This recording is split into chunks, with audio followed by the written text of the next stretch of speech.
جب روح نکلتی ہے تو انسان کا منہ کھل جاتا ہے، ہونٹ کسی بھی قیمت پر آپس میں چپکے ہوئے نہیں رہ سکتے۔ روح پیر کو کھینچتی ہوئی اوپر کی طرف آتی ہے۔ جب پھیپھڑوں اور دل تک روح کھینچ لی جاتی ہے اور انسان سانس ایک ہی طرف یعنی باہر کی طرف ہی چلنے لگتی ہے، تو یہ وہ وقت ہوتا ہے جب چند لمحوں میں انسان شیطان اور فرشتوں کو دنیا میں اپنے سامنے دیکھتا ہے۔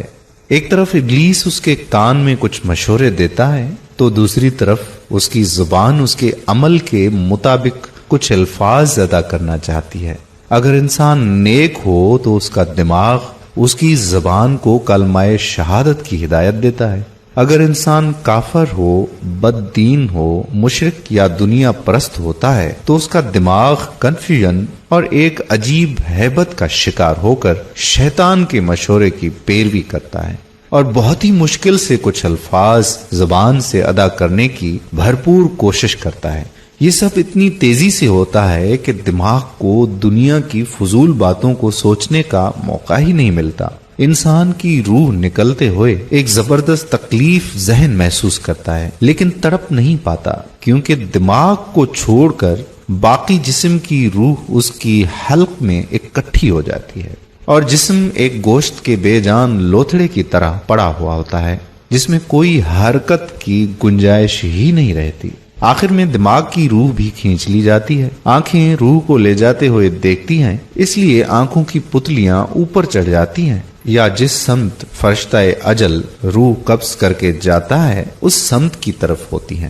اس کے بعد انسان کی زندگی کا سفر شروع ہوتا ہے جس میں روح تکلیفوں کے تہخانوں سے لے کر آرام کے محلات کی آہٹ محسوس کرنے لگتی ہے، جیسا کہ اس سے وعدہ کیا گیا ہے۔ جو دنیا سے گیا واپس کبھی لوٹا ہی نہیں، صرف اس لیے کہ کیونکہ اس کی روح عالم برزخ کا انتظار کر رہی ہوتی ہے جس میں اس کو ٹھکانہ دیا جائے گا۔ اس دنیا میں محسوس ہونے والی طویل مدت ان روحوں کے لیے چند سیکنڈ سے زیادہ نہیں ہوگی، یہاں تک کہ اگر کوئی آج سے کروڑوں سال پہلے ہی کیوں نہ مر چکا ہو۔ مومن کی روح اس طرح کھینچ لی جاتی ہے جیسے آٹے سے بال نکالا جاتا ہے، جبکہ گنہگار کی روح خاردار درخت پر پڑے سوتی کپڑے کی طرح کھینچی جاتی ہے۔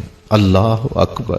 اللہ سبحانہ تعالی ہم سب کو موت کے وقت کلمہ شہادت نصیب فرما کر آسانی کا معاملہ فرمائے اور اس دنیا میں رہتی ہوئی زندگی صراط مستقیم پر چلنے کی توفیق عطا فرمائے اور شیطانی کاموں سے بچنے کی توفیق عطا فرمائے۔ آمین یا رب العالمین۔ میرے پیارے بھائیوں اور بہنوں، ثواب کی نیت سے اس ویڈیو کو شیئر کرنا مت بھولیے گا۔